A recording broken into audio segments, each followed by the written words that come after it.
Bonjour à tous et bienvenue dans ce nouveau numéro de Pour tout vous dire. À l'ère de la mondialisation, les conflits ne se déroulent plus sur le champ de bataille, c'est sur d'autres terrains, la technologie, l'information et bien sûr l'économie, que s'exercent les rivalités entre puissances. Dans ce domaine, les États-Unis ont développé depuis plusieurs décennies un savoir-faire inégalé. Comme l'a montré récemment la crise des sous-marins, ils n'hésitent pas, le cas échéant, à cibler leurs alliés, dont la France, pour servir leurs intérêts. Dans cette émission, nous allons essayer d'en savoir plus sur la guerre économique en compagnie de Caroline Galacteros et d'Emmanuel Dupuis, tous deux spécialistes des questions de géopolitique, de défense et de renseignement. Et dans la deuxième partie, nous serons en duplex avec Marc Lassus, qui a vécu de l'intérieur la guerre économique lorsque la société J'aime Plus qu'il dirigeait en a été la cible. Bonjour à tous les deux. Bonjour. Caroline Galacteros et Emmanuel Dupuis, et merci d'être venus dans cette émission. Je vais tout de suite vous présenter à nos téléspectateurs. Caroline Galacteros, vous êtes présidente du think tank Géopragma, qui est un laboratoire d'idées consacré à la géopolitique réaliste, et vous dirigez également le cabinet de conseil et de formation en intelligence stratégique Planeting. Et vous, Emmanuel Dupuis, vous présidez l'IPSE, un think tank spécialisé sur les questions de défense et de sécurité. Et vous êtes également chercheur et professeur associé à la faculté catholique de Lille, ainsi que professeur invité à l'université de Ningbo en Chine. C'est toujours le cas ? Toujours. Alors, avant d'ouvrir notre débat, je vous propose un court reportage. Il revient sur l'affaire de la rupture du contrat des sous-marins par l'Australie qui a provoqué une crise inédite dans les relations diplomatiques entre la France et les États-Unis. Le 15 septembre, l'annonce d'un pacte de sécurité conclu entre les États-Unis, l'Australie et le Royaume-Uni a mis le feu aux poudres. La France perd au passage un énorme contrat, 12 sous-marins, commandé par Canberra en 2016 pour un montant de 56 milliards d'euros. Colère, amertume, le ministre Jean-Yves Le Drian ne mâche pas ses mots pour qualifier son sentiment après ce coup dans le dos. En effet, l'accord stratégique de défense tripartite prévoit la livraison de sous-marins, mais ils seront à propulsion nucléaire et américains. Suite à cette volte-face unilatérale, qui privilégie l'anglosphère et les intérêts nationaux au détriment d'un partenaire européen, la France a rappelé ses ambassadeurs à Washington et Canberra et l'UE ne décolère pas. L'enjeu est de taille, entre risque de prolifération dans l'Indo-Pacifique et affaiblissement de la relation transatlantique, la crise des sous-marins pourrait bien rebattre les cartes des équilibres géopolitiques.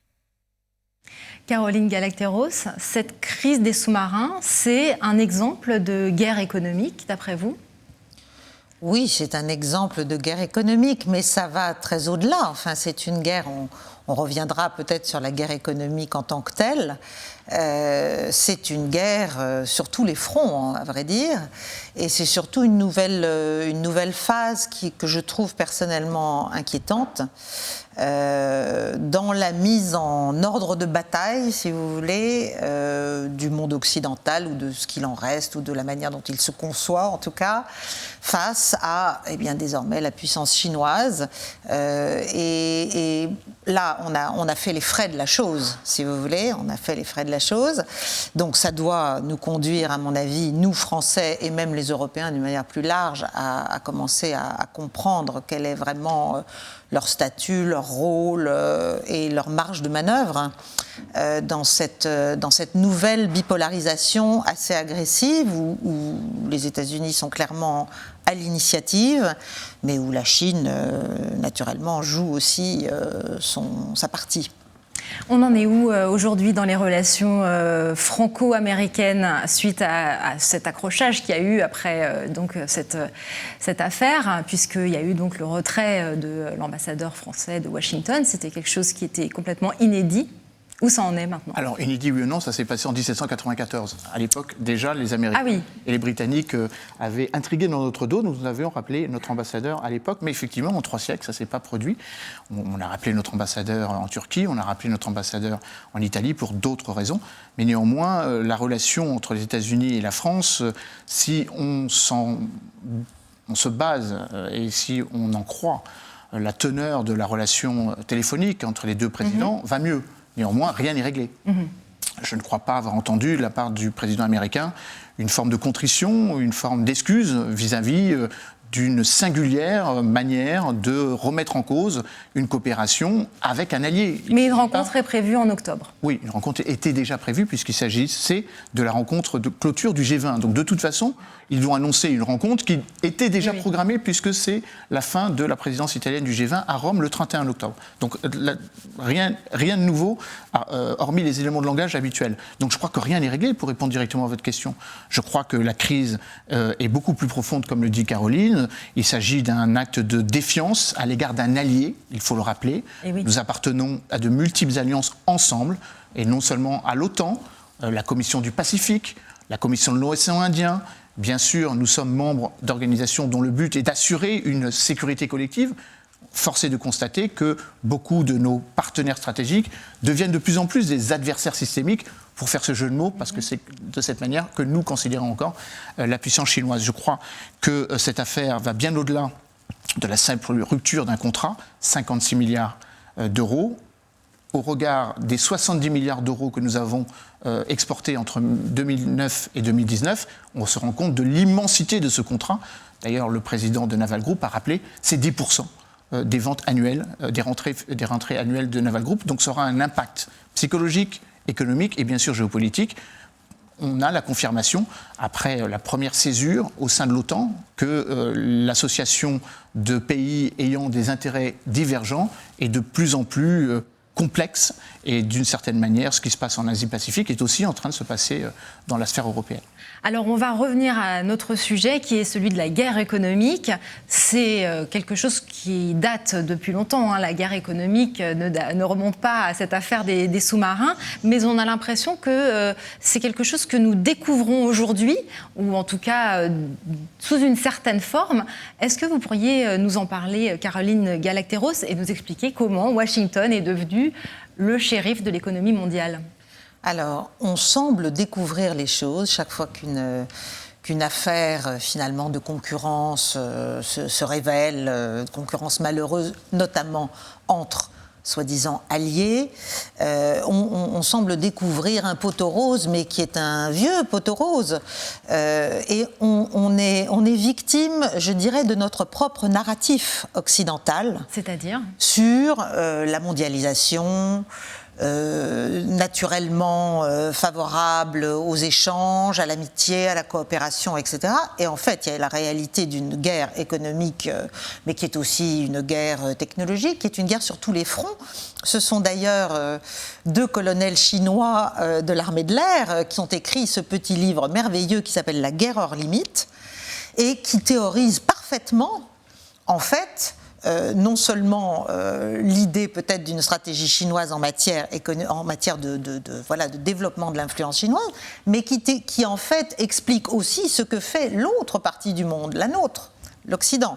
Donc, comment les Américains sont-ils arrivés là ? Eh bien, tout simplement, la Deuxième Guerre mondiale, Bretton Woods, 71, la fin de l'étalon or, enfin finalement l'érection du dollar en monnaie internationale des échanges dominantes. Donc ça, c'est quand même le véhicule premier de l'hégémonisme. Mais la guerre économique, ça n'est qu'une modalité de la lutte permanente et sur tous les fronts, et y compris à l'intérieur des blocs et des alliances, et quels que soient les rapprochements. De toute façon, il y a une lutte entre les États pour promouvoir leurs intérêts propres, alors parfois en se rapprochant des uns, des autres, mais chacun garde sa stratégie. Simplement, le dollar est roi et reste roi pour l'instant. Donc ça reste la principale monnaie d'échange. Donc les États-Unis, à partir de la fin de la guerre froide notamment, n'ayant plus de contrepoids, si vous voulez, immédiat, et la Chine, à ce moment-là, commençait à peine à émerger, à sortir de sa gangue, eh bien, les États-Unis ont juste pu développer, à travers à la fois tout un discours, mais aussi des pratiques de toute nature, cette idée que leur hégémonie est naturelle, souhaitable, bienveillante. Donc nous sommes les victimes de notre propre comment dirais-je, chemin au sein du bloc dit occidental qui aujourd'hui est dans une phase de crispation, de repolarisation.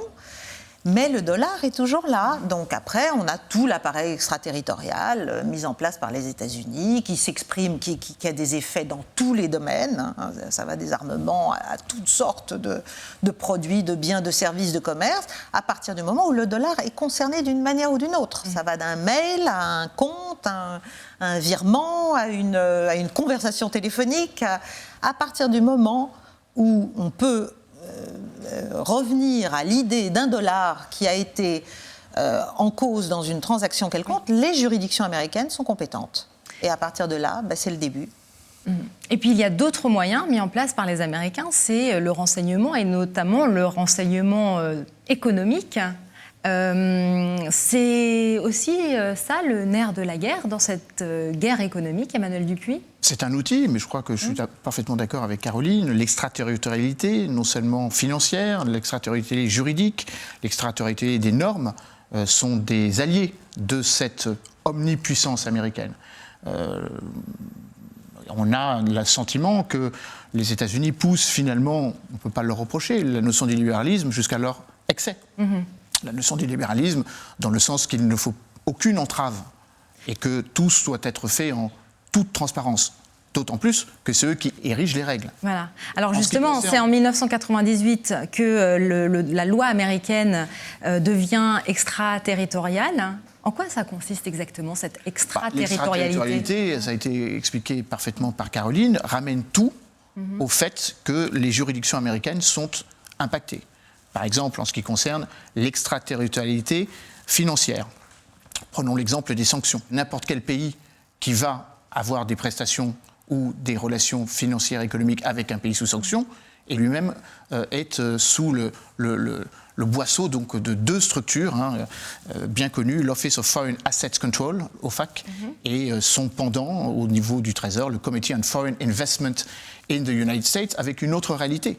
C'est que la plupart des entreprises mondiales ont toutes des succursales ou bénéficient de financement ou de participation croisée aux États-Unis. Les entreprises du CAC 40 ont toutes des succursales aux États-Unis et donc toute entreprise du CAC 40 française est sous la menace de l'extraterritorialité américaine. Tout est concerné par l'extraterritorialité et accessoirement bien avant 1998. Dans le domaine de l'armement, par exemple, toute prestation tangible ou intangible qui engage des composants américains est sous régulation américaine.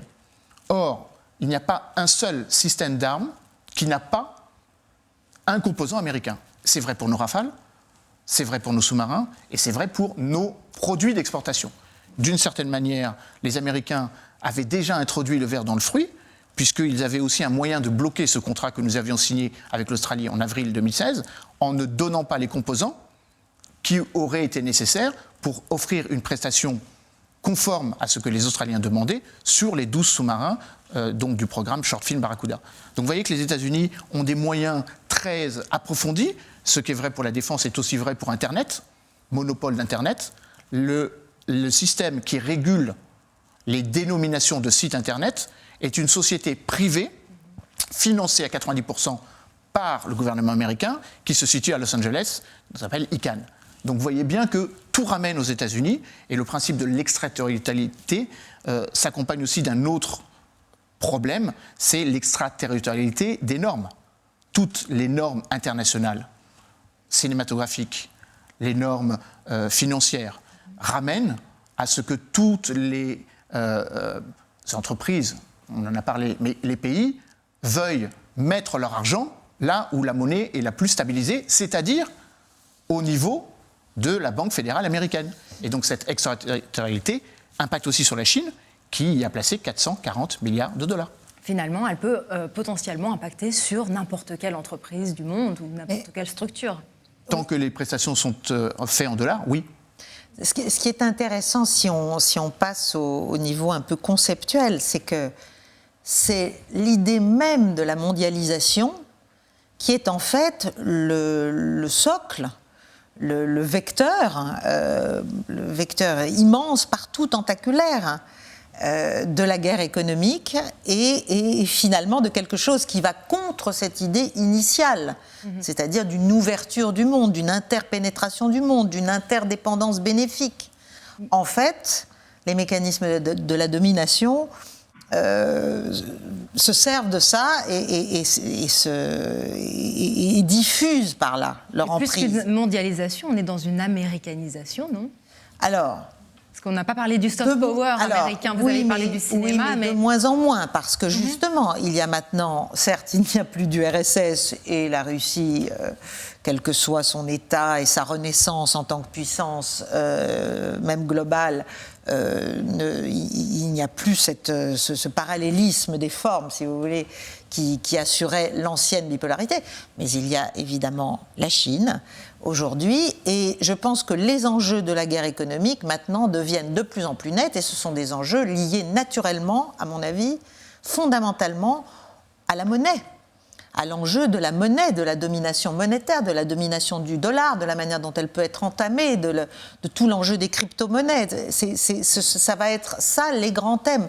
Dans quelle mesure les États, les États-Unis, mais aussi la Chine, qui a je crois, banni les crypto-monnaies, déclaré illégales les transactions récemment en crypto-monnaie, comment est-ce que finalement les États vont récupérer ce qui échappe à leur emprise en matière de guerre économique, de plus en plus, du fait des avancées technologiques, c'est-à-dire ces monnaies-là.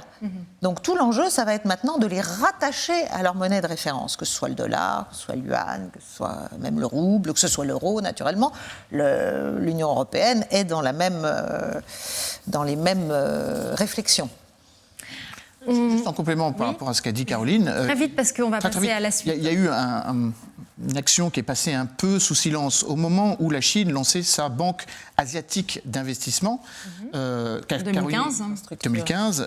Christine Lagarde, à l'époque encore présidente du Fonds monétaire international, s'était rendue en Chine en ouvrant la perspective que dans ce qu'on appelle le panier des monnaies, le yuan renminbi puisse en faire partie. Oui. Et ça, c'est un élément très important parce que ça dédollarise progressivement. D'ailleurs, un certain nombre de pays africains, sur les 54 pays africains, les 53 qui reconnaissent la Chine, il y en a à peu près une cinquantaine qui ont souscrit des prêts, 176 milliards de dollars, mais ils ont décidé de faire ce prêt non plus en dollars, mais en yuan renminbi, en le rajoutant donc dans leur parité monétaire. La vraie question, c'est est-ce qu'on ne va pas basculer d'un système de régulation occidentale à un système de régulation orientale. On n'en est pas là. Un système de non-régulation. Mais on attend l'arrivée du yuan numérique. Oui, aussi, c'est pour qui ça. Va peut-être aussi avoir un effet de contrepoids. Exactement. Donc l'enjeu, il est double. Il est le rééquilibrage, en fait, du dollar par le yuan d'une manière générale, et l'euro aussi, là-dedans, quand même, qui compte pour l'instant à peu près pour un gros tiers, on va dire, des échanges. Et puis, surtout, la manière dont les États, quels qu'ils soient, vont arriver à contrôler ces monnaies numériques et à faire en sorte qu'in fine, il y ait, j'allais dire, les bonnes et les mauvaises monnaies numériques. On l'a vu avec Libra, mais il y a d'autres tentatives. C'est-à-dire, il y a celles qu'ils vont contrôler, qu'ils vont continuer, finalement, c'est un nouvel étalon. Donc, ce sera l'étalon dollar, ce ne sera plus l'étalon or, mais ce sera l'étalon dollar qui sera... à mon avis, le garant du sérieux d'une monnaie, ou l'étalon yuan, voilà. Donc on est à mon avis, dans ce mouvement. Ça va prendre encore quelques années, mais c'est au cœur, en tout cas, des préoccupations des dirigeants. On est à un point de bascule, probablement. Voilà. Avec un dernier point, mais vraiment très rapide. La confiance dans les monnaies dépend aussi de la confiance dans les États, ou dans la perception qu'on a du caractère positif d'un État. Si effectivement les États-Unis sont en train de montrer leur défaillance à stabiliser des pays, à montrer leur défaillance à respecter les principes fondateurs de l'ONU, voire même à s'opposer entre alliés, la confiance qu'on peut avoir dans les États-Unis va un peu pâlir. Et donc ça va avoir un impact qui va permettre une plus grande concurrence vers d'autres offres. Alors, on vient de voir comment les États-Unis mobilisent leurs droits, leurs lois, qu'ils appliquent au-delà de leurs frontières dans leur politique étrangère et commerciale. L'actualité récente l'a rappelé, les entreprises françaises sont une cible privilégiée. Et nous allons maintenant nous intéresser de près à une autre affaire, celle de GEM+, ou comment les services américains se sont appropriés l'ancien leader mondial de la carte à puce. Bonjour Marc Lassus, merci d'être avec nous en visioconférence pour nous parler de l'affaire GEM+. Je vous présente très brièvement. Vous avez été l'un des artisans de l'industrialisation de la carte à puce et le cofondateur de la société GEM+, dont vous racontez l'histoire dans votre livre « La puce et le morpion », publié en 2019 chez Librinova. Alors, pour commencer, l'affaire GEM+, elle est considérée aujourd'hui comme un véritable cas d'école en matière de guerre économique moderne. Est-ce que vous pourriez nous raconter brièvement cette histoire ? Oui, alors l'histoire se termine dans le livre en l'an 2000. Ça fait 10 ans que la société a été créée dans les Bouches-du-Rhône, à Gemnos, d'où le nom de GEM+. Et nous avons profité de la technologie française qui a été développée par un inventeur qui s'appelait Roland Meroino, mais nous avons été l'industriel qui a saisi cette technologie à bras-le-corps, et nous avons profité aussi de la coopération de France Télécom pour lancer la petite télécarte.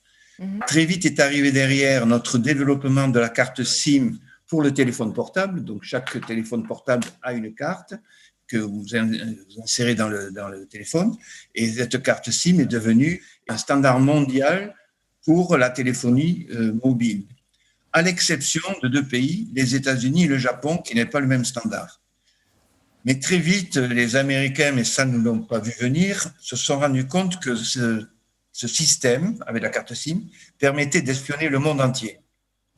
Et comme les opérateurs télécoms et ni les banques, parce qu'il y a eu la carte bancaire ensuite, n'étaient pas capables de gérer toute la partie sécuritaire, la cryptologie, etc., et c'était nous qui le faisions pour eux, ou pour elles, eh bien, les Américains ont compris que grâce à... S'ils prenaient le contrôle de GEM+, ils pouvaient espionner le monde entier, et c'est ce qui s'est passé, et nous n'avons rien vu venir, et personne n'a vu venir, y compris les services secrets français. Et vous avez beaucoup perdu dans cette affaire. Alors moi, j'ai tout perdu, parce qu'ils m'ont diabolisé, ils m'ont viré, alors ils ont mis un gros chèque pour entrer chez GEM+. Ils ont mis 550 millions d'euros. À l'époque, c'était quand même quelque chose de conséquent. Moi, je n'avais que 19% de l'entreprise. Mon principal actionnaire était une société allemande qui s'appelle Quant, propriétaire de BMW et d'un tas d'industries. Mais ce que nous ne savions pas, c'est que Quant, depuis la Deuxième Guerre mondiale, était au service de la CIA. Donc, Texas Pacific Group, l'investisseur américain téléguidé par la CIA, plus Quant, plus General Electric à travers GE Capital, ils avaient 55% du capital. Moi, je n'avais que 19% et mes amis, y compris la famille Dassault qui était actionnaire, etc. On a été virés. Et du coup, donc, ce sont les Américains qui se sont, au passage, accaparés cette technologie ? Oui, alors, ce qu'il faut dire, c'est qu'on peut paraître naïf. En fait, ce phénomène d'espionnage, cette méthode d'espionnage n'a été développée en réalité que 10 ans plus tard par un nommé Edward Snowden, qui a dû d'ailleurs trouver asile en Russie, pardon. Et Snowden, qui était un ancien de la CIA et de la National Security Agency, a dévoilé le truc. Mais nous, on ne l'a pas vu venir. Ils avaient besoin de contrôler. Et nous n'avions pas des millions de clients, nous avions des milliards de clients. Oui, et puis vous disiez aussi, je crois, dans la préface du livre, que vous avez eu du mal à faire connaître votre version de l'histoire face à des tentatives de désinformation provenant des États-Unis. C'est une guerre qui se joue aussi sur le terrain de l'information ? Ça allait très loin. Par exemple, les structures françaises ont été payées pour me diaboliser. Je peux vous citer, par exemple, Publicis, par exemple. Il y avait des opératrices de Publicis qui allaient voir mes amis pour voir si je n'avais pas des vices, comme si je n'étais pas pédophile. En fait, tout un tas de choses incroyables. Donc, et par exemple, le patron du groupe Texas Pacific, le jour où je suis viré, il a appelé le préfet des Bouches-du-Rhône. Donc, ils étaient très, très bien organisés pour me diaboliser et démontrer que j'étais la personne qu'il fallait absolument écarter. Il y a une autre affaire qui vient de revenir à la une, qui est un petit peu autour des mêmes sujets. C'est celle de l'ancienne directrice financière de Huawei, le géant chinois des télécoms, Meng Wanzhou, qui a été poursuivie dans le cadre d'une rupture d'embargo avec l'Iran et qui vient de rentrer dans sa famille après 3 ans de résidence surveillée. Ici aussi, l'utilisation du dollar avait permis à la justice américaine d'agir de manière supranationale. Comment voyez-vous l'issue de cette affaire ? Bon, d'abord, elle a été libérée. C'est une très bonne chose, mais il a fallu 3 ans. Et elle n'est pas allée en prison, alors que M. Pierucci, mon ami, le patron de la structure de Alstom, qui avait été absorbé par les Américains et par General Electric, lui a passé 2 ans en prison et il n'a été libéré. Il a été laissé tomber.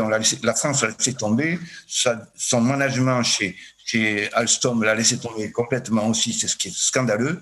Et il n'a pu sortir des prisons, des geôles américaines, où il avait la tenue orange, que, comme à Guantanamo, qu'en reconnaissant qu'il avait fauté. Mm-hmm. Il a dû plaider coupable. Madame Meng Wanzhou n'a pas eu besoin de plaider coupable. Elle a reconnu certains abus. C'est vrai qu'ils ont servi l'Iran, parce que tout tourne autour de l'Iran. Sachez qu'en Iran, quand même, Total, Renault, plusieurs sociétés américaines ont été obligées de partir de l'Iran à toute vitesse. Société française. Parce que vous avez parlé tout à l'heure, invités ont parlé de l'extraterritorialité, de la prééminence du dollar. Eh bien, les sociétés françaises ont quitté l'Iran, mais ventre à terre, sous la pression américaine. Bon, Huawei, apparemment, certainement, a fait des affaires avec l'Iran et ils ont payé. Et la seule façon que les Américains, pour faire payer tout de suite, c'est de mettre la fille du fondateur, qui est la directrice financière du groupe Huawei. Ils l'ont fait arrêter à Toronto, au Canada, et ils ont demandé son extradition. Les Américains ont demandé l'extradition aux États-Unis. Et donc l'affaire s'est réglée, mais avec 3 ans. Elle est restée 3 ans, mais pas en prison. Elle était bloquée, mais elle était... Donc, oui, c'est scandaleux, c'est les techniques traditionnelles américaines. Je vais demander à nos invités en plateau peut-être de conclure. Qu'est-ce qu'il faudrait faire, d'après vous, aujourd'hui, pour tenter de jouer à armes égales avec notre allié américain ? Déjà, il faudrait investir autant que ne le font les États-Unis dans leur système d'information et dans leur service de renseignement. Le cas de monsieur est absolument incroyable, mais il rappelle une triste vérité. L'Agence nationale des systèmes d'information, l'ANSI, qui est l'équivalent de la NSA, a un budget de 90 millions d'euros. C'est nettement insuffisant par rapport à l'immensité de la tâche, c'est-à-dire faire de la résilience du contre-espionnage. Et nos services dédiés, la DPSD, la Direction de Protection, Sécurité et Défense, s'est emparée de la vigilance, l'information des entreprises très tardivement. Elle fait de l'information pour que le cas de monsieur ne se renouvelle pas. Ça ne suffit pas. Parce que, encore une fois, l'état d'esprit est de considérer que nos alliés américains ne peuvent pas pratiquer de la concurrence déloyale. Or, pourtant, comme nous n'avons cessé de le dire autour de ce plateau, tout le monde est concurrent. Nous sommes tous des adversaires économiques, quelle que soit la nature de notre positionnement politique ou géopolitique. Il faut commencer par là, défendre nos intérêts. Caroline Galacteros, vous êtes d'accord, il faut protéger nos intérêts ? Je suis entièrement d'accord avec ce que vient de dire Emmanuel Dupuis. Il faut repartir de nous. Parce qu'en fait, on a tellement... pour moi, le problème, c'est vraiment un problème d'état d'esprit avant tout. Oui, un problème de moyens, évidemment, d'argent. Mais la plus belle fille ne peut jamais donner que ce qu'elle a. C'est-à-dire que les services de renseignement, il faut encore leur donner les bonnes orientations. Pour leur donner les bonnes orientations, il ne faut pas avoir... Et les soutenir, mais il faut surtout leur dire, les services de renseignement ne travaillent pas comme ça au doigt mouillé, tout seuls, en inventant sur quoi ils vont bosser l'année d'après.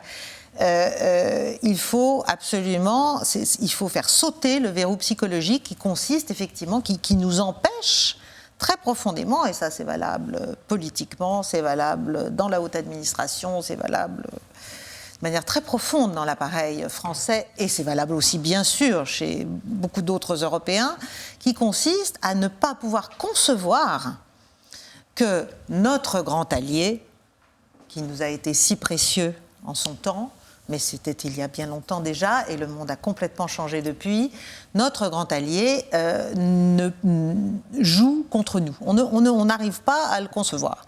Or, les mécanismes, on l'a essayé de l'expliquer ici, les mécanismes de la concurrence de tous contre tous, à l'occasion et grâce à la mondialisation des échanges, c'est le b.a.-ba, c'est l'ordinaire de la vie des États.